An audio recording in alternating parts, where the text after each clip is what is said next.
नमस्कार दोस्तों। Law of one यानी एक का कानून, या कह लीजिए एक का ज्ञान, या कह लीजिए एक के तरीके, यह उसके 47वें सत्र का दूसरा भाग है।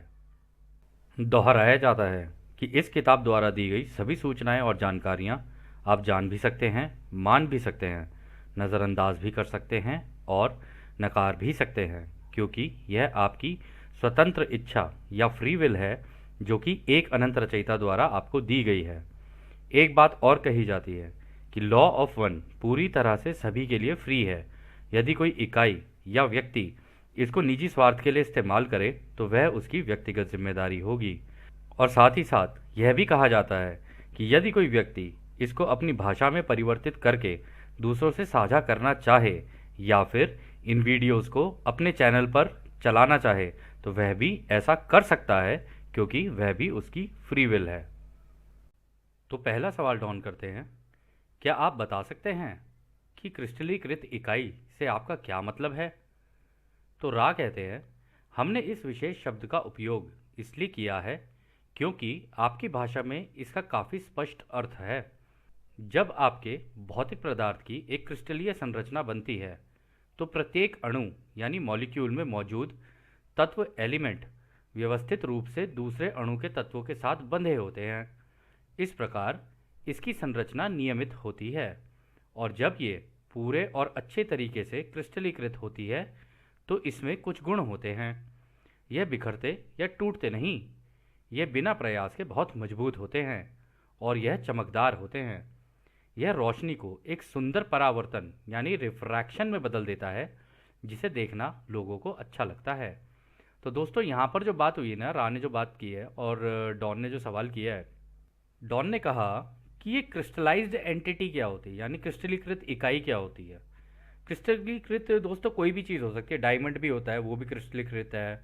हमारे बॉडी के जो एटम्स हैं वो जब आपस में जुड़ते हैं तो वो मॉलिक्यूल का स्ट्रक्चर बनाते हैं।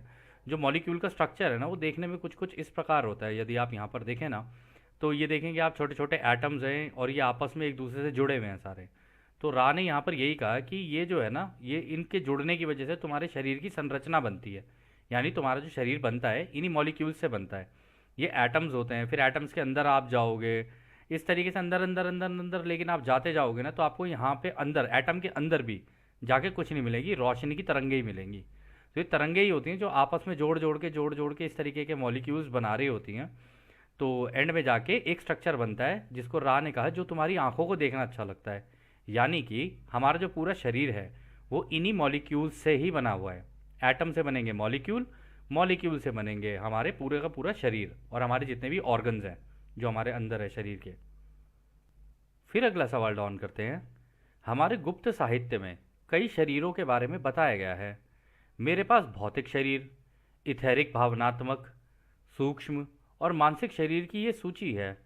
क्या आप मुझे बता सकते हैं कि क्या यह सूची सही है, और क्या आप मुझे इनमें से प्रत्येक के उपयोग और उद्देश्यों और प्रभावों इत्यादि के बारे में बता सकते हैं?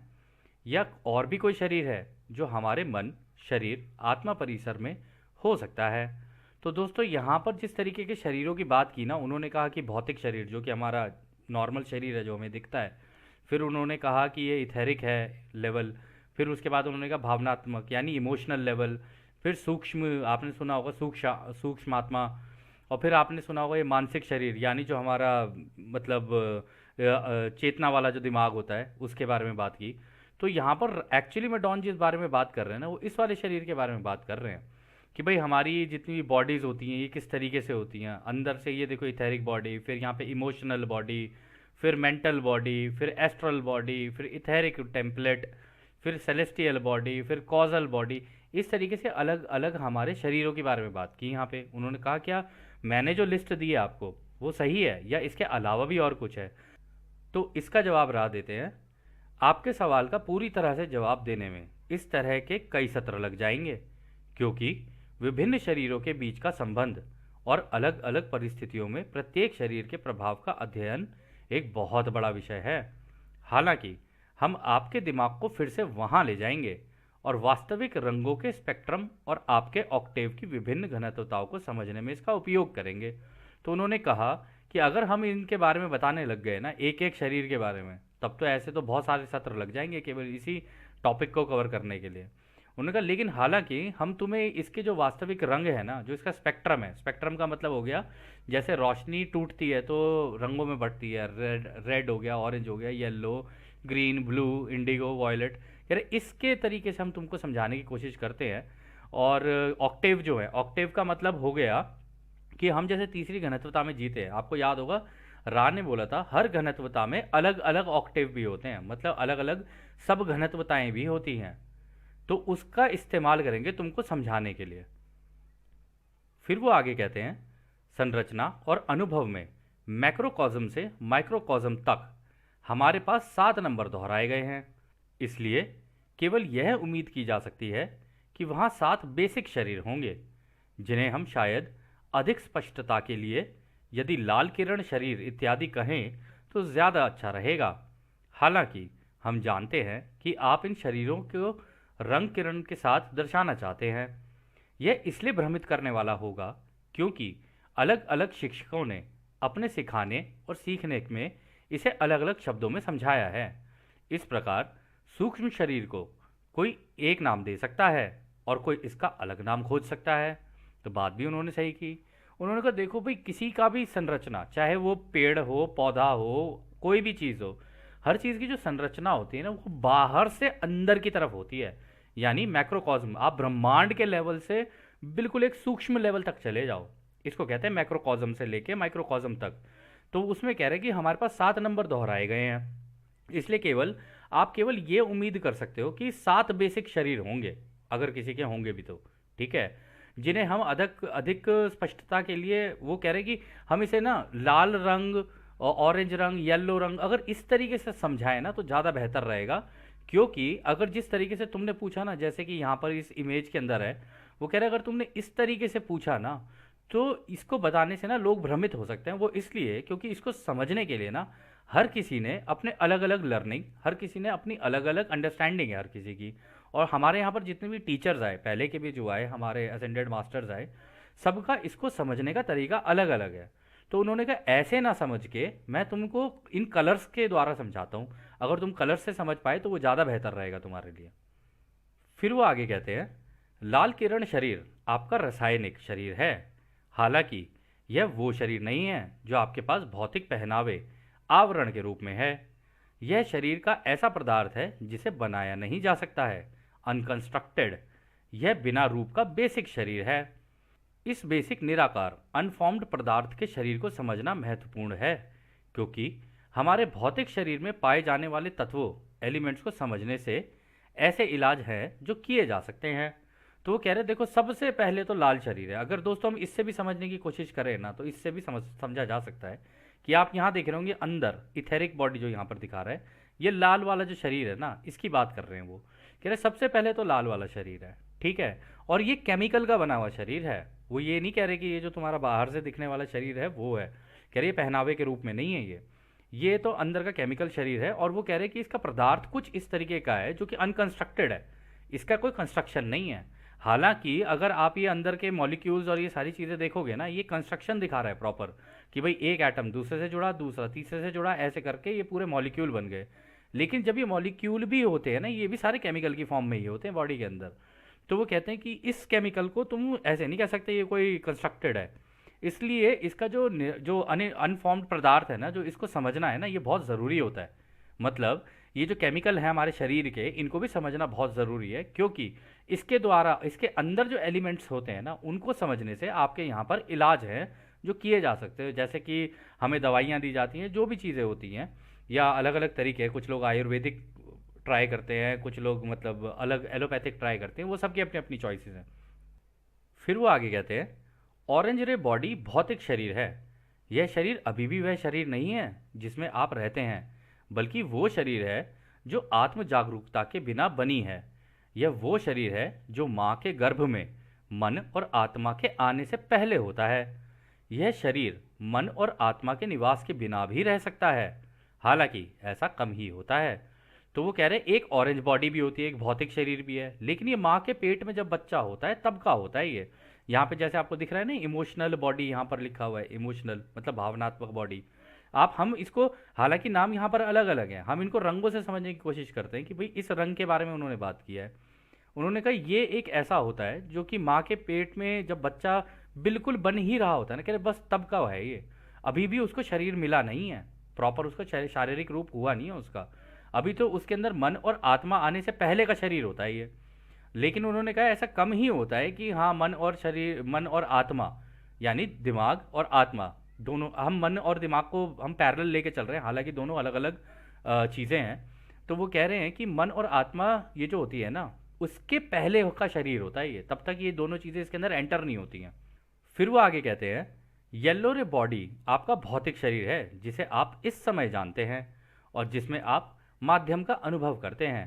इस शरीर में मन, शरीर, आत्मा की विशेषताएं हैं और यह भौतिक माया के बराबर है। तो कहते हैं ये जो येलो बॉडी है, अगर हम इसी के द्वारा देखें, कह रहे ये जो येलो बॉडी है, यहाँ पर इसको मेंटल बॉडी बोला गया है। तो वो कह रहे हैं ये जो येलो बॉडी है ना, ये वो असली बॉडी है जिसको तुमने अभी पहन रखा है। ठीक है, अब आप लोग कहेंगे ये येलो कलर की दिखती तो नहीं है। ये बात येलो कलर की दिखने की नहीं है, ये बात ये है कि येलो कलर की कंपनता में है ये, मतलब इस वक्त जो वाइब्रेशन हो रखी है प्लैनेट की, हालांकि अब तो ग्रीन में चला गया ये, लेकिन एक्चुअल प्लैनेट की जो वाइब्रेशन अभी है वो येलो में है। कहते तो ये जो येलो है ना, इसकी वजह से ये तुमको शरीर जो है ना मिला हुआ है, और इसी शरीर का इस्तेमाल करके आपने जो अपनी ज़िंदगी में माध्यम लगाए होते हैं उनका अनुभव ले रहे होते हो आप। और यही वो शरीर है जिसके अंदर मन, शरीर और आत्मा की विशेषताएं भी होती हैं, और इसी का इस्तेमाल करके आप सारी चीज़ों का अनुभव कर रहे होते हो, और भौतिक माया के बराबर भी है। यानी कि ये शरीर भी अपने आप में एक माया जाल है, क्योंकि ये शरीर जब माँ के पेट में भी बन रहा होता है ना, हमको ऐसा लगता है कि भाई चलो ठीक है, जैसे साइंस के अकॉर्डिंगली बताया गया है, लेकिन हर चीज़ तो उन्हीं कणों से बनी हुई है ना। जब हम आँख मूंदते हैं तो वो हवा के अंदर वो जो निकल के आ जाती हैं लाइट की रोशनियाँ, तो बनी तो सारी चीज़ें उसी से ही है ना। वो चाहे माँ के पेट में बने, चाहे इंसान के शरीर के रूप में हो, चाहे किसी भी रूप में हो, हर चीज़ उनसे बनी हुई है, क्योंकि उनके अलग अलग लेवल है कंपनता की। अगर बिल्कुल ही लोअर लेवल होगी तो अभी बच्चा बिल्कुल माँ के पेट में है, जो और तेज़ी से कंपनता बढ़ती जाएगी तो माँ के पेट में वो बनना शुरू होगा, फिर वो बच्चा जब बाहर इस दुनिया के अंदर आ जाता है तो फिर इस दुनिया के हिसाब से उसकी कंपनता बढ़नी शुरू होती है। तो इसी इसी कंपनता के बढ़ने के कारण बच्चा बचपन से बड़ा होना शुरू होता है, यही है वो भौतिक माया। फिर वो आगे कहते हैं ग्रीन रे बॉडी वह बॉडी है जिसे आध्यात्मिक विषय की सभा में देखा जा सकता है, जहां इलेक्ट्रोप्लाज्म होता है। यह एक हल्का शरीर है जो जीवन के साथ सघनता डेंसली से भरा हुआ है। आप इसे कुछ अन्य शिक्षाओं के अनुसार सूक्ष्म शरीर भी कह सकते हैं। अन्य लोगों ने इसी शरीर को आकाशीय या इथेरिक शरीर भी कहा है, हालांकि यह इस अर्थ में सही नहीं है, क्योंकि आकाशीय या इथेरिक शरीर प्रवेश द्वार का वह शरीर है जहां बुद्धिमान ऊर्जा मन, शरीर, आत्मा परिसर को सांचे में ढालने में सक्षम है। तो दोस्तों ये वाला जो पार्ट है ना ग्रीन रे बॉडी वाला, यहाँ पे उन्होंने एक चीज़ कहा कि आध्यात्मिक विषय में इसको देखा जा सकता है जहाँ पर इलेक्ट्रोप्लाज्म होता है, और उन्होंने ये भी कहा ये एक हल्का शरीर है जो बड़ा डेंस होता है, मतलब काफ़ी थिक होता है। डेंस का मतलब ये नहीं है कि ये बिल्कुल एकदम हार्ड होगा, हार्ड नहीं, हल्का सा डेंस होता है, और लेकिन वैसे हल्का रहेगा। ठीक है, तो इसमें वो कह रहे हैं कि ये तुम्हारे यहाँ पे अलग अलग टीचर्स ने ना इसको अलग अलग चीज़ें कही हैं। कुछ लोग इसे सूक्ष्म शरीर कहते हैं, कुछ लोग इसे आकाशीय इथेरिक शरीर भी कहते हैं, लेकिन उन्होंने कहा हालांकि जो आकाशीय इथेरिक शरीर है ना, ये तो वो है जहाँ पर तुम्हारे जो शरीर है ना उसको सांचे में ढालने का काम होता है। मतलब जब कोई मर के जाता है ना तो उसको जो नया शरीर मिलना होता है, वहाँ पर एक आप ऐसी चीज़ समझ लीजिए, एक फॉर्म होती है, एक ऐसे समझ लीजिए जैसे हम लोग वो नहीं बनवाते अपने लिए, जैसे मिट्टी के घड़े हो गए या कुछ भी हो गए, या कह लो कि कोई ऐसी चीज़ हो गई जैसे हम मेटल के वो नहीं होते बर्तन होते हैं, बर्तन बनाने के लिए क्या करते हैं, वो एक एक चीज़ होती है, उसके अंदर मेटल को पिघला के डालेंगे, तो मेटल को पिघला के डालेंगे, जब वो ठंडा हो जाएगा उसके जैसी शेप ले लेगा। तो कह रहे उस तरीके का सांचा होता है वहाँ पे, जहाँ पर ये बुद्धिमान ऊर्जा, यानी यही जो हम आंखें मूंदते हैं, ये जो हमें दिखते हैं ना ये ऊर्जा के कण, कह रहे उनको उस सांचे के अंदर डाला जाता है, और वहाँ पे जब डालते हैं ना तब आपका मन, शरीर, आत्मा का परिसर जो है वो बनना शुरू होता है वहाँ पे। मतलब आपके पैदा होने से पहले जो ये आपकी फॉर्म और आपकी सारी चीज़ें, आपको जो सांचा नज़र आएगा ना, बेसिकली एक ऐसा है कि आप अपने आप को एक अवतार का, एवटार दे रहे हो बेसिकली। जैसे हम अपनी इमेज डाल देते हैं ना, कई क्या कहते हैं सोशल मीडिया पे, ये वो आप अपने अलग अलग कपड़ों में डाल रहे हो, तो नए नए एवटार बना रहे हो आप अपने, या अलग अलग फेसेस बना रहे हो आप अपने, वो भी आपके अलग अलग एवटार हैं। तो इस तरीके से ना वहाँ पर जो मेन बेसिक एवटार है ना आपका, वो वहाँ पे बनेगा। और उसको बनाने का तरीका यही है कि उस सांचे के अंदर इस ऊर्जा को डाल दिया जाता है। अब यहाँ जो इलेक्ट्रोप्लाज्म की बात हुई है ना, वो इलेक्ट्रोप्लाज्म देखिए कुछ इस प्रकार का होता है कि ध्यान अवस्था में कभी कभी जाके ना आप देखेंगे, ये एक व्यक्ति है, इसकी नाक से ये सफ़ेद रंग का निकल रहा है। ठीक है, ये सफ़ेद रंग का है, जैसे कि ये हवा की तरह निकलता है, जैसे ये आप कह सकते हो धुएं की तरह निकलेगा नाक से। ये नाक से भी निकल सकता है, कान से भी निकल सकता है, आंखों से भी निकल सकता है, कहीं से भी निकल सकता है आपके शरीर के अंदर से। तो इस तरीके से निकलता है। अगर कोई बिल्कुल ही गहरी ध्यान अवस्था में चला गया है तो उसके साथ ऐसा हो सकता है। आप इसके अंदर देखेंगे तो यहाँ पे चेहरा भी बना हुआ है इस व्यक्ति का। इसके अंदर इसकी सारी जीवन की जितनी भी इसने जिंदगी जी है ना, उसकी सारी इन्फॉर्मेशन है, इमेजेस हैं। आप देखेंगे ये किसी ज़माने में ये बूढ़ा व्यक्ति भी था, किसी ज़माने में ये औरत दिख रही है यहाँ पे। हालांकि हमें पता नहीं कि आपको इस वक्त इतना ढंग से दिख पा रही है या नहीं दिख पा रही है, हम इसको थोड़ा सा एनलार्ज करने की कोशिश करते हैं। तो यहाँ पर आप देखेंगे, यहाँ पर एक औरत का शरीर है। यहाँ पर आप देखेंगे वो सांचा सा बना हुआ है, बस इमेज है, कुछ शरीर का कोई रूप नहीं है। यहाँ पे जो स्केलेटन होता है, जो हड्डी का शरीर है, वो है। तो इस तरीके से इसके अंदर ना आपकी सारी इमेजेस भी होती हैं, लेकिन ये ध्यान अवस्था में जाके इसको निकाला जा सकता है। इसके अंदर आपकी सारी जानकारियाँ होती हैं जितनी भी हैं। यही है जिसको राबी यहाँ पे ग्रीन रे बॉडी बोल रहे हैं। फिर वो आगे कहते हैं लाइट बॉडी या ब्लू रे बॉडी को देवी देवताओं यानी देवचानिक का शरीर कहा जा सकता है। इस शरीर के कई नाम हैं, विशेष रूप से भारतीय सूत्रों या लेखों में, क्योंकि इन लोगों में से कुछ ऐसे हैं जिन्होंने इन क्षेत्रों में खोज की है और अलग अलग तरह के देवी देवताओं के शरीरों को समझा है। प्रत्येक घनत्वता में कई कई प्रकार के शरीर होते हैं, बहुत कुछ आपके जैसे भी होते हैं। तो दोस्तों यहाँ पर उन्होंने ये कहा है कि देखो, ये जो लाइट बॉडी होती है ना, अगर हम इस इमेज से देखेंगे ना, इस इमेज के हिसाब से ये कह रहे इथेरिक टेम्पलेट। ये जो इथेरिक टेम्पलेट की बात हो रही है ना, ये ही वो टेम्पलेट है जहाँ पे एक्चुअली में अभी रा ने जो कहा ना कि वहाँ पे जाके सांचे का जो वो होता है, ये सांचे से भी आगे की बात है। ये इथेरिक टेम्पलेट है जो उस सांचे के लिए काम कर रहे होते हैं या उस पर काम कर रहे होते हैं। ये उस तरीके की बॉडी होती है, यानी कह लो वो भी आप ही की इमेज है, आप ही अपने ऊपर काम कर रहे हो। ऐसा नहीं है कि कोई अलग से है, आप ही हो और अपने आप को ही एक नया रूप दे रहे हो। लेकिन आप बिल्कुल एडवांस स्टेज पे हो, जिसपे वो कह रहे हैं कि अब तुम देवी देवताओं वाले स्टेज पे हो। तो अगर आपको लग रहा है ना कि आपको आगे जाके देवी देवता नहीं बनना है, तो आपको भी बनना है। आपकी एक इमेज वहां पर भी है देवी देवताओं की, ऐसी बात नहीं है। ये एक्चुअली में प्रोग्रेशन है इस तरीके से कि है तो सारे रचयिता के अंश, लेकिन हमारे जो बिल्कुल ही एडवांस्ड जो होंगी ना चीज़ें, वो देवी देवताओं के लेवल, इनफैक्ट उससे भी आगे की चीज़ें हैं। तो कह रहे वहाँ पर भी हमारी कॉपीज़ हैं वो, तो वो ही हमारी मदद कर रहे होते हैं। तो वो यहाँ पर वो ये कह रहे हैं कि वो देवी देवताओं का शरीर कहा जा सकता है उनको, और इस शरीर के अलग अलग नाम रखे हुए हैं तुम लोगों ने यहाँ पर। और अगर तुम अपने भारतीय सूत्रों में या लेखों में देखो, यहाँ भारतीय सूत्र, हमारे जो योग सूत्र और अलग अलग सूत्राज हैं ना, उनके बारे में बात की जा रही है यहाँ पे। तो वो कह रहे हैं कि इनमें से कुछ ऐसे हैं जिन्होंने इस दिशा के अंदर खोज भी की, और उन्होंने अपनी मेडिटेशन में जाके वो देवी देवताओं वाले शरीर भी देखे और उनको समझा भी। और इसी का कारण है दोस्तों कि उन्होंने उन्हीं देवी देवताओं को वो स्वरूप दिया, जैसे हम लोग मिट्टी और पत्थर के ऊपर देते हैं ना, या कह लो हम लोग मूर्तियों के ऊपर जो देते हैं। तो उन्होंने ही उस मेडिटेशन स्टेज में जाके उनके जो रूप देखे, फिर उनको उन्होंने क्या कहते हैं, ये बोलते हैं ना, मूर्तियों के रूप में वो रूप दे दिया। इससे ही उनको जो समझ में आया, उनको उन्होंने एग्जैक्टली वही कर दिया। तो उसमें वो कह रहे हैं कि हर घनत्वता में अलग अलग तरीके के शरीर होते हैं और बहुत कुछ आपके जैसे भी होते हैं। तो उन्होंने कहा कि ऐसी बात नहीं है, हो सकता है आपकी जो इमेज अभी है, जो आप जैसे दिखने में हो, आगे जाके भी किसी और घनत्वता में जाके हो सकता है देवी देवताओं वाले रूप में भी जाके आपकी एक इस तरीके की इमेज हो, कि मतलब आप वहाँ पहुँचो, ये देवचानिक वर्ल्ड के अंदर जाओ और आप जाके कहो अरे मैं यहाँ पर देवी देवताओं वाले रूप में आ गया, चेहरा तो मेरा बिल्कुल वैसा ही है जैसा मैं इंसान था। तो वो कह रहे हैं कई जगहों पर ऐसा भी होता है कि आपके जैसा ही फेस मिल जाएगा आपको। फिर वो आगे कहते हैं इंडिगो रे बॉडी, जिसे हम इथेरिक बॉडी कहना पसंद करते हैं, प्रवेश द्वार का शरीर है। इस शरीर रूप का अपना पदार्थ होता है और आप इस शरीर को केवल प्रकाश के रूप में देख सकते हैं, क्योंकि यह अपनी इच्छा के अनुसार खुद को ढाल सकता है। तो दोस्तों यहाँ पर जो है ना, इस जिसकी बात की इसकी बात की है, सेलेस्टियल बॉडी की बात कर रहे हैं वो। तो इस बॉडी को वो कह रहे हैं कि ये जो है ना, इसको हम लोग इथेरिक बॉडी कहना पसंद करेंगे। और ये प्रवेश द्वार का शरीर है, यानी रचयिता की रोशनी में, मतलब सूरज की रोशनी के, सूरज के अंदर जो शरीर होगा ना, वो करीब करीब ऐसा ही होगा, इथेरिक बॉडी वाला, ये वाला। और उन्होंने कहा है ना, ये शरीर जो है रोशनी के प्रकाश के रूप में है। तो अंदर जो राह है वो इस रूप में, इथेरिक बॉडी में है वो, ठीक है, ये प्रकाश वाले रूप में।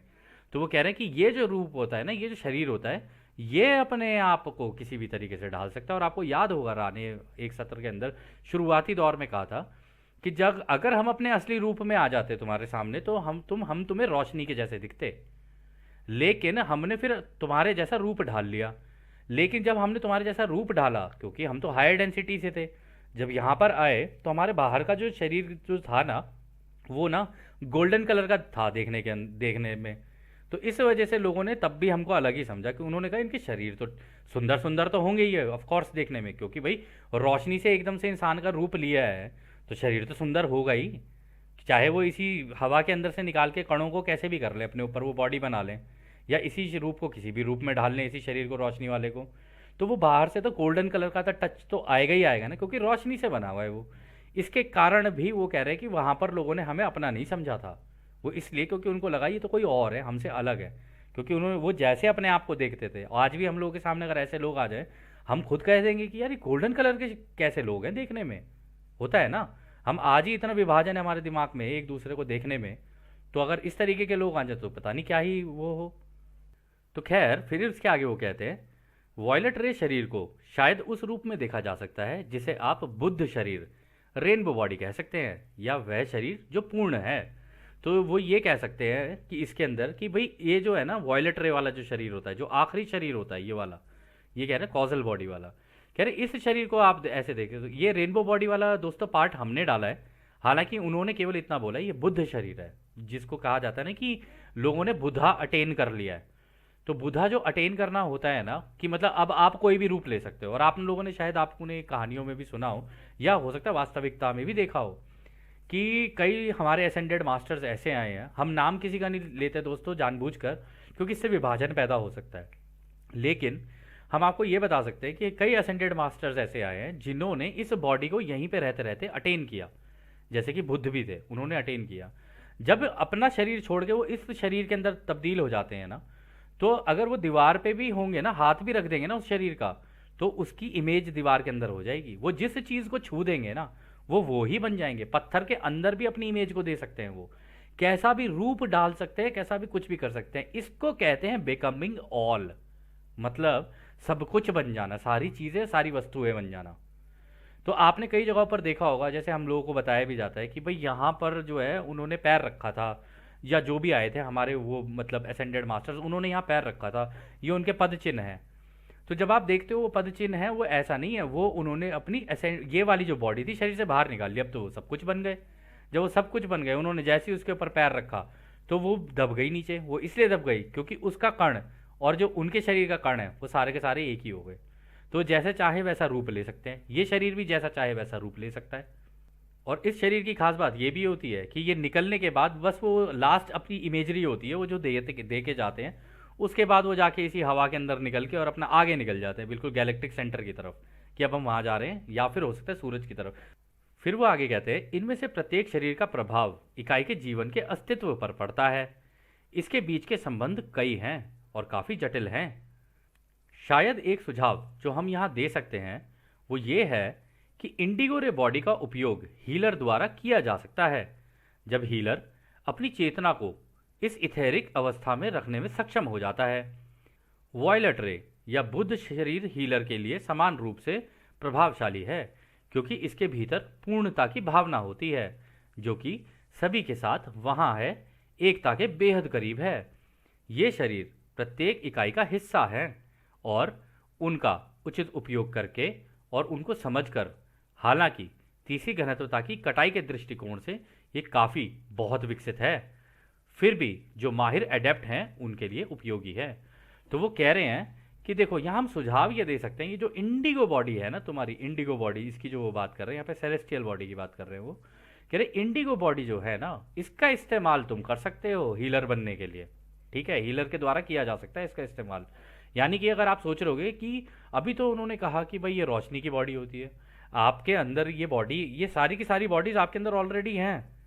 आप जिस बॉडी को चाहो उसको एक्टिवेट कर लो। जितना आप एडवांस मेडिटेशन करते रहोगे, ये धीरे धीरे एक्टिवेट होती चली जाती हैं। और जैसे जैसे ये एक्टिवेट होती जाएंगी ना, आप एक अच्छे हीलर भी बन जाओगे। आप किसी को टच करोगे, पहले के हमारे आते थे ना एसेंडेड मास्टर्स, टच करते थे, इंसान ठीक हो जाता था। तो वो इसीलिए होता था क्योंकि ये वाली बॉडी उनकी एक्टिवेट हो जाती थी। तो इसको वो कहते हैं, इसको इसी इथेरिक जो अवस्था है ना, इसी में रखने में सक्षम हो जाता है वो व्यक्ति जो हीलर होता है ना, अपनी चेतना को। यानी उसकी सोच उसी दिशा में चली जाती है और वो नॉर्मल लोगों से भी बात करेंगे, दिमाग वहीं रहेगा, लेकिन बात नॉर्मल लोगों से, उनके लेवल की नॉर्मली कर रहे होंगे। ये आपको लगेगा कि वो आपसे बात कर रहे हैं, लेकिन वो आपसे बात नहीं कर रहे होते, दिमाग उनका वहीं पर ही होता है, उसी जगह पर, उन्हीं ऊर्जाओं के अंदर। फिर वो कह रहे हैं कि ये वॉयलेट रे जो है ना, ये जो जो आपका अभी जो ऊपर उन्होंने बताया था कि जो बुद्ध वाली जो बॉडी होती है, वो देखो बुद्ध वाली बॉडी भी अटेन की जा सकती है, लेकिन इसमें भी ये है कि जब आप अपनी पूरी सेवाएं दे दो ना, तब आप अपनी इच्छा से इस शरीर को ये रेनबो बॉडी बना के अपने शरीर के अंदर से निकाल सकते हो। और ये जो रेनबो बॉडी का कॉन्सेप्ट है, जब कोई व्यक्ति रेनबो बॉडी अटेन कर लेता है ना, तो आसमान में इंद्रधनुष बन जाता है उसका। मतलब शरीर सिकुड़ के छोटा हो जाएगा और आसमान में बड़ा सा इंद्रधनुष बन जाएगा फिर अपने आप ही, वो जैसे ही निकलेगा अपने शरीर से बाहर। तो उसके बारे में वो बात कर रहे हैं। ये वॉयलेट रे का जो शरीर है ना, ये भी बहुत समान रूप से प्रभावशाली है और इसके भीतर पूर्णता की भावना होती है। पूर्णता तो हो ही जाएगी ना, वो सीधा यहाँ से निकल के गैलेक्टिक सेंटर के अंदर अगर पहुंच गए तो ऑफ कोर्स बनी जाएंगे वो ये।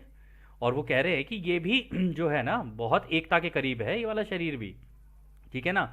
और ये भी पॉसिबल है कि यहाँ से निकल के वो ज़रूरी नहीं है गैलेक्टिक सेंटर में जाए, हो सकता है यहाँ पर भी उन्होंने वो लेवल अटेन किया हो कि अभी गैलेक्टिक सेंटर में नहीं गए, लेकिन वो सूरज के अंदर जाके बहुत ही हायर ऑक्टेव पे चले गए। अगर वहाँ पर बहुत हायर ऑक्टेव पे चले गए ना, तो वो हायर सेल्फ बन जाएंगे फिर। और एक ही बार में बहुत लोगों को वहीं से गाइड कर रहे होंगे उनके हायर सेल्फ बन के, क्योंकि उनके पास तो है, वो तो कुछ भी रूप ले सकते हैं, कुछ भी कर सकते हैं वो, और कैसे भी गाइड कर सकते हैं क्योंकि उनको ये जानकारियां हो गई हैं। और इसमें भी उन्होंने कहा ये प्रत्येक इकाई का हिस्सा है, यानी कि इस पूरे ब्रह्मांड की जितनी भी चीज़ें हैं ना, अब वो सबका हिस्सा बन चुके हैं। अब वो सारा इसके अंदर का मटीरियल जो ये जो रोशनी है ना, उसको समझ चुके हैं सारे कि हाँ ये सारा कुछ इसी रोशनी से ही बना हुआ है।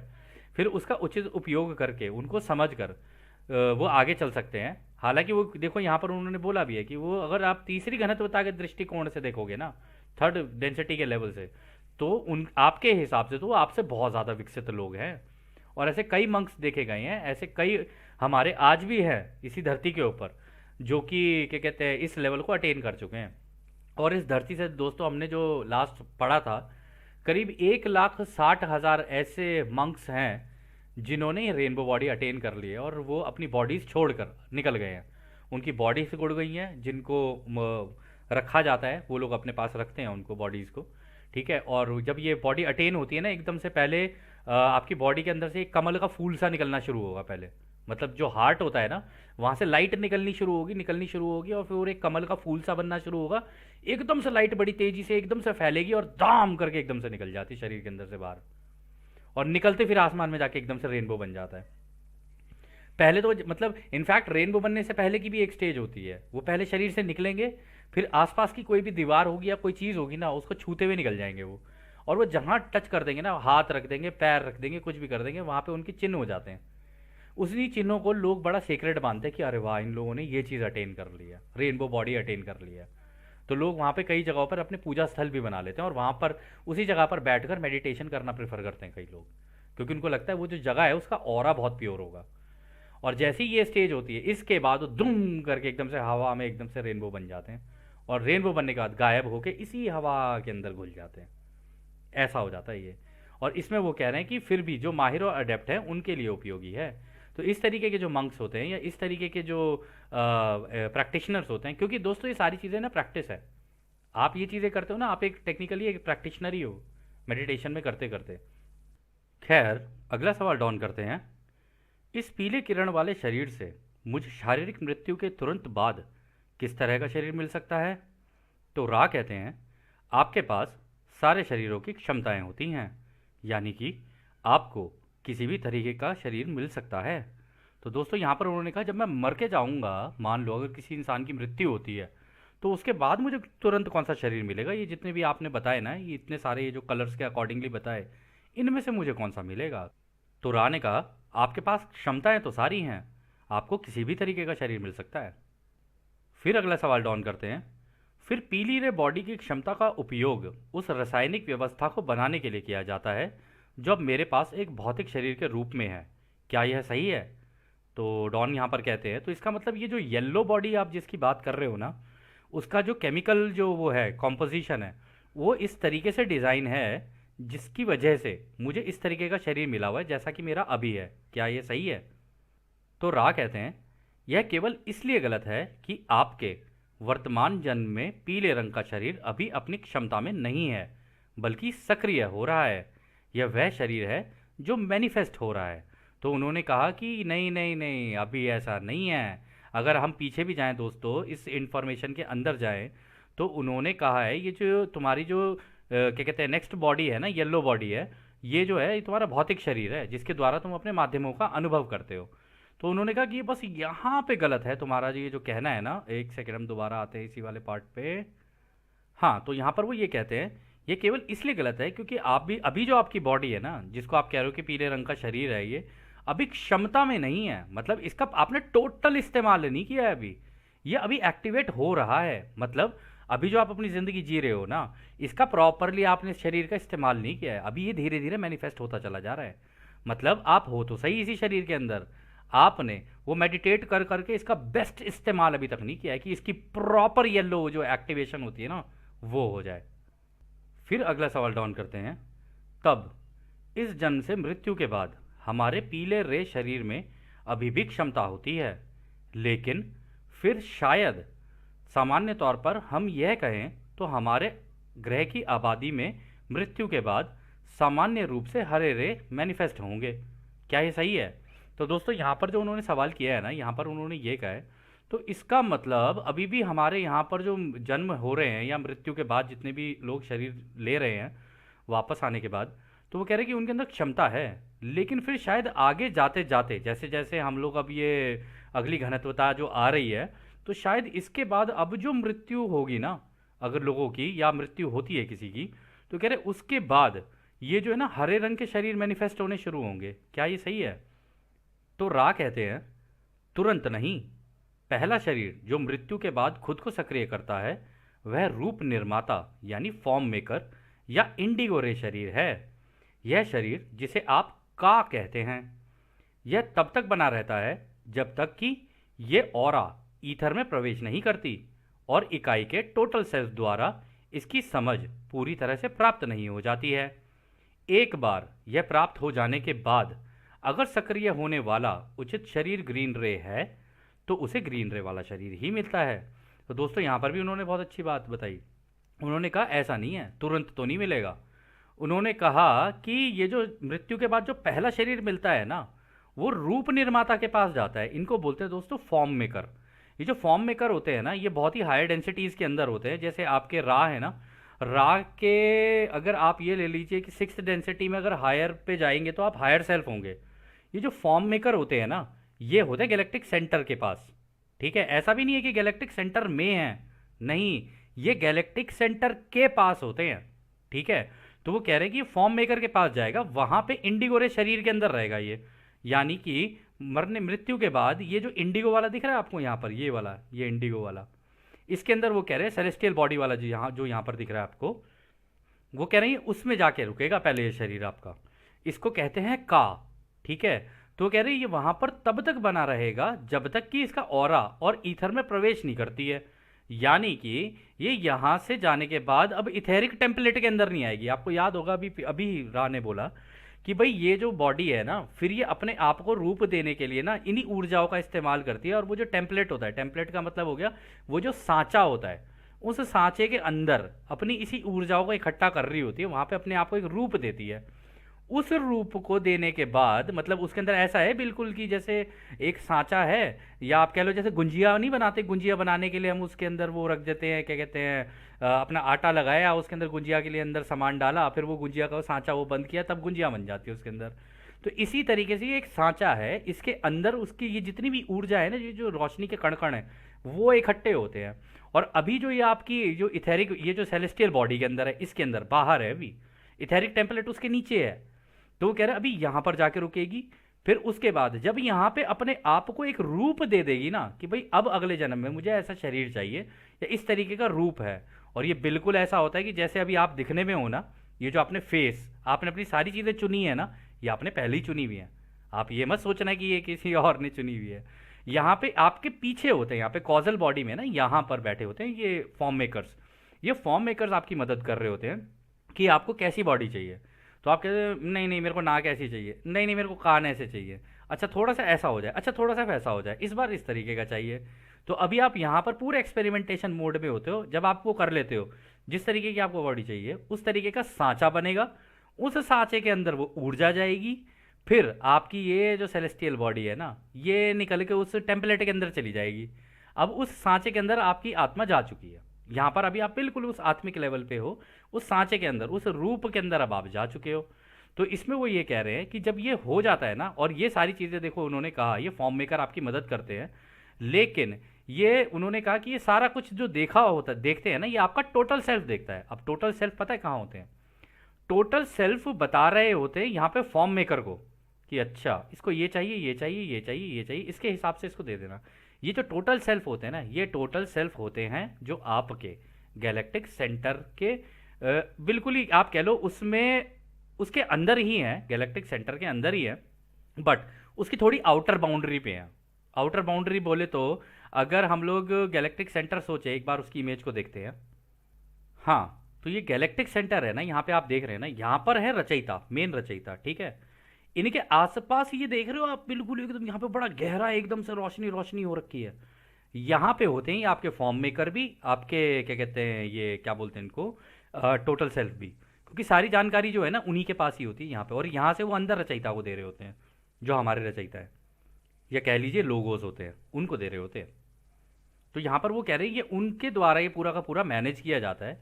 और एक बार जब ये इन्फॉर्मेशन प्राप्त हो जाती है ना, तो उनको सक्रिय होने वाला, अगर ऐसा लगेगा कि हाँ भाई इसके जो एक्शंस है, इसके थॉट वर्ड और एक्शन इस तरीके के रहे हैं कि इसको ग्रीन रे बॉडी देनी चाहिए, जिसको आपको याद होगा उन्होंने बोला था इंडिगो चिल्ड्रन, उस तरीके की जो बॉडी देनी चाहिए, तो उस तरीके का बॉडी आपको मिल जाएगा।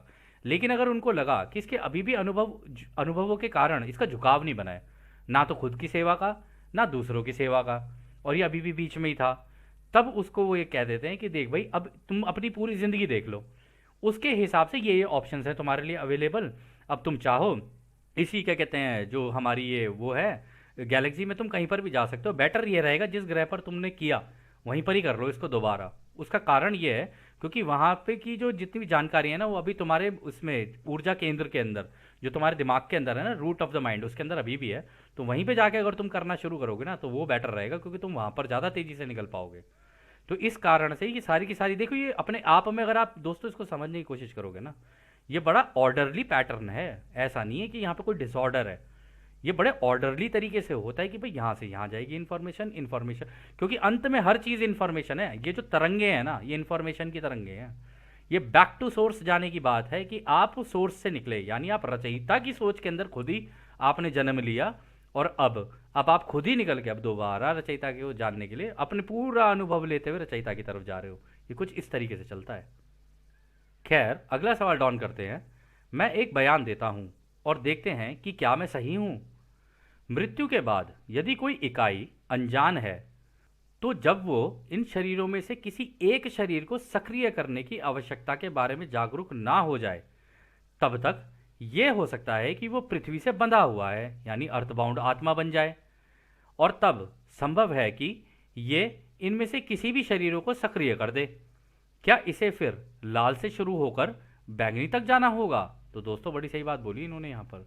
इन्होंने कहा कि मैं क्वेश्चन पूछ रहा हूँ आपसे कि मृत्यु के बाद मान लो कोई अनजान ही है बिल्कुल, मतलब उसे पता ही नहीं चल रहा है कि भाई मेरे को इधर झुकना था या उधर झुकना था। और जो मैक्सिमम लोग जो कंफ्यूज होते हैं ना, वो उनके साथ हो जाता है इस तरीके का, उन्हें पता ही नहीं चलता कि मैं करने तो ये गया था लेकिन मैं कर ये दिया। हालांकि उनको अंदाज़ा तो हो जाता है कि एक रास्ता चुनना था, लेकिन मैंने अपनी गेम खेली नहीं ठीक से। तो वो कह रहे हैं कि इसको करने की ये जो है, ये जो शरीर है, इसको सक्रिय करने की आवश्यकता के बारे में जब तक वो जागरूक ना हो जाए, तब तक क्या वो अर्थ की ये जो चीज़ें हैं, जैसे मान लो यहाँ से मृत्यु होके जाता है, तो अपने परिवार की जो चीज़ें हो गई, अपनी जो मटीरियलिस्टिक चीज़ें हो गई, क्या उनसे बंधा हुआ रहता है वो? क्या मतलब उसका ऐसा रहता है कि अरे ये सारी चीज़ें मेरे साथ चली गई? और इसमें भी वो आगे से ही कह रहे हैं कि और क्या तब ये संभव है कि वो इनमें से किसी भी शरीर को एक्टिवेट कर दे? क्या फिर ये दोबारा से लाल से शुरू होकर फिर दोबारा बैंगनी तक जाएगा? कहने का मतलब है कि इनमें से कोई सा भी एक्टिवेट कर सकता है वो, यानी कि उसने अपना तो सक्रिय कर रखा है, लेकिन अभी वो रहेगा लाल में ही। शुरुआत तो यहीं से करेगा ना, लाल से। तो कह रहे हैं कि वो लाल से फिर दोबारा बैंगनी तक उसको दोबारा चलना पड़ेगा क्या? ऐसा हो जाता है क्या? तो राय कहते हैं उचित प्रोत्साहन के निर्धारण से, गिवन द प्रॉपर स्टिमुलस, यह सही है। तो कह रहे हैं कि अगर इसको प्रोत्साहित करके देखा जाए, मतलब इसको थोड़ा सा और एक्सपैंड करके देखोगे ना, तुम थोड़ा सा और फैला के देखोगे, और इसके अंदर प्रॉपर सारी चीज़ों को अगर तुम कैलकुलेट करके चलोगे जितनी अभी हम लोगों ने बताई हैं, तब हाँ ये बिल्कुल सही है कि उसको पता नहीं चला कि उसको करना क्या था। और जब उसको नहीं पता था, तो अब वो दोबारा रेड रे बॉडी में आएगा और फिर दोबारा धीरे धीरे निकलना शुरू करेगा। इस तरीके से चलता है ये। खैर, फिर अगला सवाल डॉन करते हैं। कौन से प्रोत्साहन या स्टिमुलस पृथ्वी से बंधी हुई आत्मा या लंबे समय तक रहने वाले भूत प्रेत बनाते हैं? तो यहाँ पर उन्होंने पूछ लिया इसके पीछे का क्या रीज़न है कि भाई जो पृथ्वी से बंध जाते हैं और फिर वो बाद में जाके भूत प्रेत बन जाते हैं, इसका क्या कारण है? मतलब इसके लिए कौन सा स्टिमुलस लगता होगा पीछे से, या कह लो कौन सा प्रोत्साहन लगता होगा पीछे से? तो रा कहते हैं इसके लिए प्रोत्साहन उन्हें खुद की इच्छा शक्ति से मिलता है। यदि पीली किरण मन शरीर आत्मा परिसर की इच्छा है जो उससे अधिक मजबूत है, जो उसकी प्राप्ति रियलाइजेशन की दिशा में भौतिक मृत्यु के प्रगतिशील प्रेरणा इम्पेटस से आता है, यानी कि यदि ये इच्छा पिछले अनुभव पर ज़्यादा केंद्रित है, तो उस इकाई की पीली किरण का ढांचा शेल हालांकि अब और सक्रिय नहीं है, लेकिन ये पूरी तरह से निष्क्रिय भी नहीं होता है, और जब तक इच्छा पूरी तरह से खत्म नहीं हो जाती है, वो इकाई बंधा रहता है। यह अक्सर तब होता है जब किसी इकाई की अचानक मृत्यु हो जाए, और साथ ही साथ उस इकाई का लगाव किसी वस्तु या किसी अन्य इकाई के साथ हो जाता है। तो दोस्तों यहाँ पर उन्होंने बहुत अच्छी बात बताई। उन्होंने कहा कि देखो होता क्या है, मृत्यु के बाद चला तो हो जाएगा, अब दिक्कत ये हो जाती है वहाँ पर कि ये जो प्रोत्साहन है ना, इसके लिए उनका खुद की इच्छा शक्ति होती है। अब उनकी इच्छा शक्ति ही इतनी जुड़ी हुई है यहाँ पर कि भाई वो अभी भी धरती की चीज़ों से ही जुड़े हुए हैं, अपने परिवार से जुड़े हुए हैं, और अपने क्या बोलते हैं उनकी मटीरियलिस्टिक चीज़ें हैं उनसे जुड़े हुए हैं। बच्चों से प्रेम है, या बीवी से प्रेम है, या फिर कह लो कि माता पिता से प्रेम है, या किसी दोस्त से प्रेम है, या गर्लफ्रेंड से प्यार है, जो भी है। इस तरीके से अगर आप देखोगे ना, तो क्या कहते हैं इस केस में वो कह रहे हैं कि वो उनके लिए प्रेरणा बन जाती है वहाँ पे। तो इस प्रेरणा के कारण होता क्या है ना कि उनका अनुभव ज़्यादा ना इसी पर केंद्रित होता है, और इस केंद्रित होने के कारण ना यहाँ पर ये हो जाता है उनके साथ कि ये जो इच्छा है ना, ये पूरी तरीके से सक्रिय भी नहीं है। मतलब उनकी इच्छा तो है कि चलो अब नए आगे निकलता हूँ, नई गेम बनाता हूँ, लेकिन पूरी तरीके से निष्क्रिय भी नहीं होती, क्योंकि दिल आधा यहाँ पर है। तो बीच में फंसे हुए हैं वो वहाँ पर, ना पूरी तरीके से इधर हो रहे हैं, ना पूरी तरीके से उधर हो रहे हैं। तो इस केस में कहते हैं कि जब तक ये इच्छा पूरी तरीके से उनकी खत्म नहीं हो जाएगी ना कि भाई हाँ हो गया, अब इस चीज़ को थोड़ा सा नॉर्मली सोचो कि अब तुम्हें आगे भी चलना है। तो और इस केस में भी दोस्तों आगे जाके शायद राह ने किसी एक सेशन के अंदर गाए, वो बंद इसलिए जाता है क्योंकि जो उसके नीचे वाले जो यहाँ पर लोग होते हैं ना इस धरती के ऊपर, वो उसे नहीं जाने देते हैं। उनकी सोच में वो है, और जब तक वो उनकी सोच में रहेगा ना, कंटिन्यूअसली रहेगा, जरूरत से ज़्यादा रहेगा, तो वो इकाई बंध जाती है उसके साथ। तो इस केस में उन्होंने ये कहा कि भाई अक्सर ऐसा तब होता है जब अचानक से एकदम से मृत्यु हो जाए और उसका लगाव किसी वस्तु या किसी अन्य और इकाई के साथ होता है, तब ऐसा हो जाता है कि वो बीच में फंसा हुआ है, आगे भी नहीं जा पा रहा है और पीछे भी नहीं जा पा रहा है। तो उसको कोई ना कोई एक इच्छा के ऊपर थोड़ी तीव्रता बढ़ानी पड़ेगी, या तो आगे निकल या पीछे ही रह। ऐसे होगा, पीछे रहेगा तो जब तक उस अनुभव को पूरा तू खत्म नहीं कर लेगा दोस्त, तब तक तू आगे नहीं जा पाएगा। तो इस तरीके से हो जाता है किसी व्यक्ति के साथ। और इसमें भी दोस्तों चांसेस ये भी हो सकते हैं कि वो हो सकता है भूत प्रेत भी बन जाए। इसी वजह से भूत प्रेत बनते हैं क्योंकि बीच में फंसा हुआ है, वो आगे निकलने की कोशिश नहीं कर पा रहा है, ना तो उधर ही जा पा रहा है और ना उधर जा पा रहा है। तो खैर अगला सवाल डॉन करते हैं। ठीक है, तो क्या मृत्यु के बाद नारंगी किरण सक्रियण यानी एक्टिवेशन इस ग्रह के साथ अक्सर होता है? तो यहाँ पर उन्होंने पूछ लिया। तो इसका मतलब यहाँ पर मृत्यु के बाद अगर हम इन कलर कोडिंग से बात करें तो ये जो सेकंड वाला जो आपने लेवल बताया था इसके अंदर, जहाँ पर आप ये बता रहे थे ये इमोशनल बॉडी जो होती है, इसके अकॉर्डिंगली अगर हम लोग बात करें, हालांकि रा ने इसको कलर्स के अंदर बताया है, आपको देखना पड़ेगा कि इसके अंदर ये ऑरेंज कलर में कौन सा है, उसके अंदर क्या डिटेलिंग है उसके अकॉर्डिंगली। तो वो कह रहे क्या इस तरीके से क्या ये ग्रह के साथ अक्सर होता है क्या लोगों के साथ मृत्यु के बाद, कि वो मैक्सिमम इसमें नारंगी क्रिया उसमें एक्टिवेशन में चले जाते हैं। तो कहने का मतलब है वो कह रहे हैं कि एक तरीके से वापस चले जाते हैं, मतलब उनकी सोच की जो प्रक्रिया है वो वापस हो जाती है, मतलब थोड़ा पीछे बैक पीछे भी जा सकते हैं क्या वो अपनी प्रोग्रेशन में। तो राह कहते हैं ये कभी कभार ही होता है, इस तरह के मैनिफेस्टेशन बिना इच्छा से होते हैं। कभी कभी दूसरे इकाई का लगाव या इच्छा शारीरिक मृत्यु से गुजरने वाली इकाई के साथ इतनी होती है कि उसका झलक या आभास यहाँ पर रह जाता है। यह नारंगी किरण है, यह काफ़ी दुर्लभ है। यदि उस दूसरी इकाई की इच्छा इतनी होती है कि वो उस इकाई को बुला सके जो शारीरिक रूप से यहाँ नहीं है, तो उस इकाई की भी उसी तरह की इच्छा होती है कि उसे बुलाया जाए। इस प्रकार जो मैनिफेस्टेशन होता है वो पीले किरण के ढांचे शेल में होता है। तो उन्होंने देखो दोस्तों बता ही दिया वही वाली बात। वो कह रही है हालांकि ये कभी कभार ही होता है। उन्होंने कहा कि ये देखो इस तरीके की जो मैनिफेस्टेशन हो जाती है ना, इस तरीके की चीज़ जो हो जाती है वो बिना इच्छा से होती है। कभी कभी ऐसा होता है जो धरती पे बैठे हुए लोग होते हैं ना, वो उस व्यक्ति की शारीरिक मृत्यु से गुजरने के बाद उसको ना उसकी जो झलक या उसकी आभास है उनके दिलों में रह जाती है, या कह लो उनके दिमागों में रह जाती है। राह ने तो बोला ये दिल में तो होती नहीं है, दिमाग के अंदर ही चल रही होती हैं सारी चीज़ें। हालांकि ये फिल्टर होकर दिल में भी जारी होती हैं और रूट ऑफ द माइंड में भी जारी होती हैं। तो वो कहते हैं कि ये जो आभास होता है ना वो रह जाता है। अब उस आभास के कारण ये नारंगी किरण है जिसके अंदर वो बेचारा दोबारा वापस जा सके। वो कह रहे हैं हालांकि ये बहुत रेयर है, उन्होंने कहा यहाँ पे काफ़ी दुर्लभ है, रेयर होता है ऐसा। उन्होंने कहा कि वो इस कारण होता है कि जो व्यक्ति उसको बुला रहा है ना वो ये कहता है कि अरे बेटा मेरे पास तू वापस आ जा, अरे तू मेरा है तू वापस आ जा।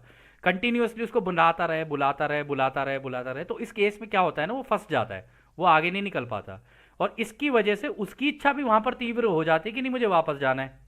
और वापस जाने के चक्कर में ना इस तरीके की मैनिफेस्टेशन हो जाती है कि वो बीच में फंस गया। अब वो पीले करण के ढांचे में मतलब शेल में फंस गया है। अब वो पूरी तरीके से ना आगे जा पा रहा है ना पीछे जा रहा है, और जाना चाहिए उसको प्रोग्रेशन में आगे, लेकिन उसको जो उसी के लोग हैं वो पीछे ही खींच रहे हैं उसको वापस नहीं, उसको जाने नहीं दे रहे हैं आगे।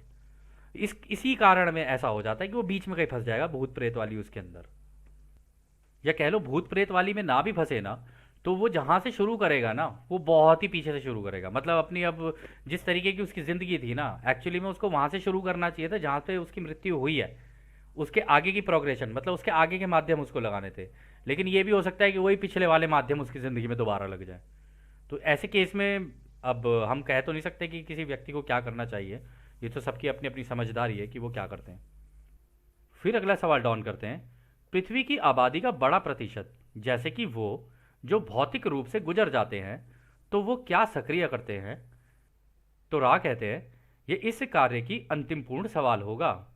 यदि कोई इकाई एक सामान्य प्रक्रिया में सौहार्दपूर्ण रास्ते से अपने पीले किरण शरीर के मैनिफेस्टेशन से जाता है तो उसकी मन और आत्मा ऑरा, इथेरिक या इंडिगो शरीर में आराम करता है जब तक कि वो इकाई जिस जगह जन्म लेना चाहता है और उस अनुभव की तैयारी शुरू नहीं कर देता है जिसमें वो मैनिफेस्ट होता है, जो कि इथेरिक ऊर्जा द्वारा सांचे में ढाला जाता है तथा सक्रिय और मैनिफेस्ट होता है। यह इंडिगो बॉडी बुद्धिमान ऊर्जा होने के नाते नए मृत आत्मा को एक दृष्टिकोण और एक जगह प्रदान करता है जहां से वे उस अनुभव को देख सकते हैं जो उन्होंने अभी मैनिफेस्ट किया था। तो दोस्तों देखो यहाँ पर उन्होंने बहुत बढ़िया चीज़ बताई है और ये बड़ी इंटरेस्टिंग भी है। यहाँ पे उन्होंने कहा यदि कोई व्यक्ति बहुत ही सौहार्दपूर्ण आराम से अपनी ज़िंदगी को निकालते प्रेम प्यार से निकल जाए ना यहाँ से, तो उसका जो येलो एक्टिवेशन होता है ना, जो येलो रे उसका एक्टिवेशन है वो मैनिफेस्ट हो जाता है। और दूसरा मन और आत्मा ये ना जाके इस इथेरिक ऑरा के अंदर जाके बैठ जाते हैं। वो कह रहे कि या तो यहाँ पर ये एस्ट्रल बॉडी में चले जाएंगे, सॉरी एस्ट्रल तो नहीं कह सकते, या तो इथेरिक टेम्पलेट में चले जाएंगे या सेलेस्टियल में चले जाएंगे या कॉजल में चले जाएंगे, यहाँ जाके आराम करेंगे अभी वो फिलहाल। ठीक है, इनमें से किसी में भी जा सकते हैं, राह ने बोल दिया यहाँ पे, क्लियर कर दिया।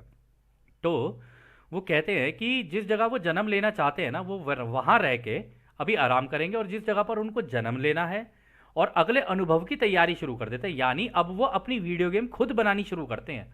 ये ऐसा है कि जैसे कि उनको एक कोई कंप्यूटर दे दिया गया है, उस कंप्यूटर पे बैठ के अब वो अपनी पूरी वीडियो गेम बना रहे हैं। कि इस बार मैं इस स्टेज को इस तरीके से पार करूंगा।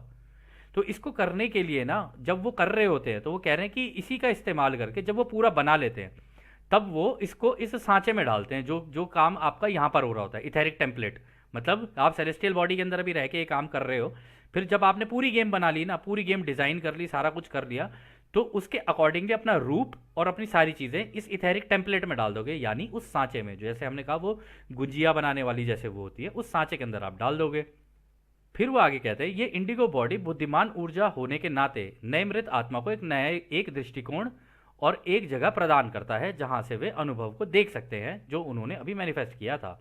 तो कह रहे हैं कि जब वो ये इंडिगो बॉडी के अंदर होते हैं ना, मतलब अब जब वो यहाँ पर हैं, इस बॉडी के अंदर हैं, क्या कहते हैं, इधर बाहर ये सेलेस्टियल बॉडी में, और अब यहाँ इथेरिक टेम्पलेट में अपने बना रहे हैं, यहाँ पे बैठ के वो बनाते बनाते अब वो अपनी पूरी जिंदगी का पैटर्न देखेंगे कि अपनी ज़िंदगी को मैंने चलाने के लिए, अपने मान लो उनको इस धरती के ऊपर पैदा होना है, इस ग्रह पे, तो इस ग्रह पे जिस घर के अंदर उन्हें पैदा होना है, उस घर का उन्होंने डिसीजन लिया, किन माता पिता को उन्होंने चुनना है, उन माता पिता का उन्होंने डिसीजन लिया कि भाई इनके यहाँ पे मैं पैदा होना चाहता हूँ, क्योंकि इनकी जो है ना मेंटालिटी थोड़ी बहुत मेरे से मिलती जुलती लग रही है, तो इनके यहाँ पर मैं पैदा हो जाता हूँ। तो फिर वहाँ पे वो पैदा होने के बाद फिर वहाँ से मैं आगे कैसे निकलूँगा, वो सारी चीज़ें, क्योंकि उसको ये तो पता होता है कि मुझे दो रास्ते चुनने हैं, या तो खुद की सेवा का या खुद दूसरों की सेवा का। ये चीज़ वो डिसाइड होती है, वहाँ पे डिसाइडेड होती है कि हाँ दोनों में से कुछ एक चुनना है। अगर वो दूसरों की सेवा का रास्ते पे है तो उसके अकॉर्डिंगली अपनी लाइफ को डिज़ाइन करेगा कि प्रेम प्यार से मैं निकल जाऊँ। लेकिन ये जो माध्यम होते हैं वहाँ पर ऐसे लगाता है वो कि अगर मैं अपने रास्ते से भटकूँ तो एकदम से एक माध्यम लग जाना चाहिए। मतलब स्मूथ जिंदगी बनाई है उसने, ऐसी बात नहीं उसने स्मूथ नहीं बनाई है, उसने स्मूथ बनाई है जिंदगी, लेकिन जैसे ही वो अपने रास्ते से भटक गया तभी एकदम माध्यम लगा देगा वहाँ पे। और वो सारे माध्यम वो प्रोबेबिलिटीज में लगा के आता है, अगर ऐसा हुआ तो ये कर देना, अगर वैसा हुआ तो ये कर देना। दोनों दिशाओं में सोच के आ रहा होता है वो व्यक्ति, और जिसमें उसकी मदद कर रहे होते हैं फॉर्म मेकर और टोटल सेल्फ कि अच्छा हाँ अगर ऐसा हुआ तो ऐसे कर लेना, ऐसा हुआ तो ऐसे कर लेना, क्योंकि वो तो उससे आगे निकल के जा चुके हैं ना, वो तो फ्यूचर में जा चुके हैं, बहुत एडवांस हो चुके हैं।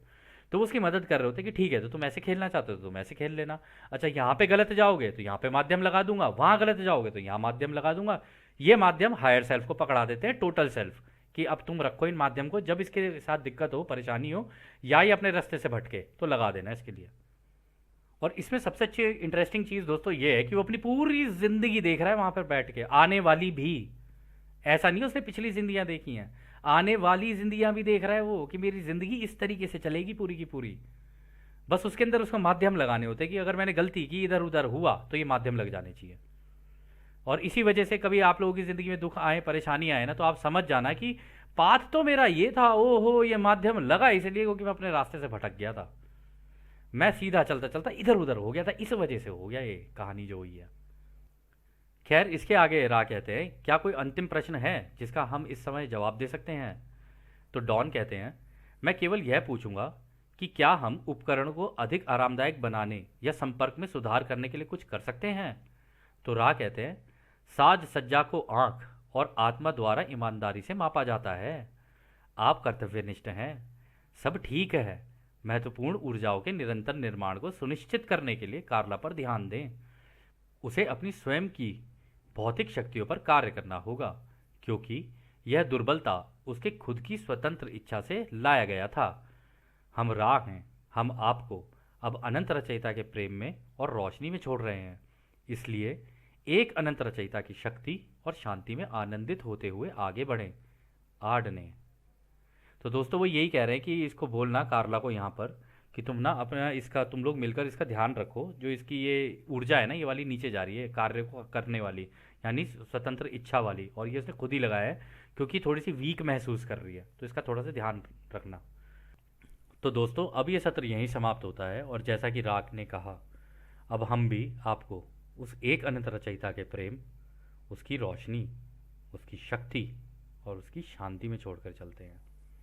आदने हमारे दोस्तों, आदने वासु, धन्यवाद।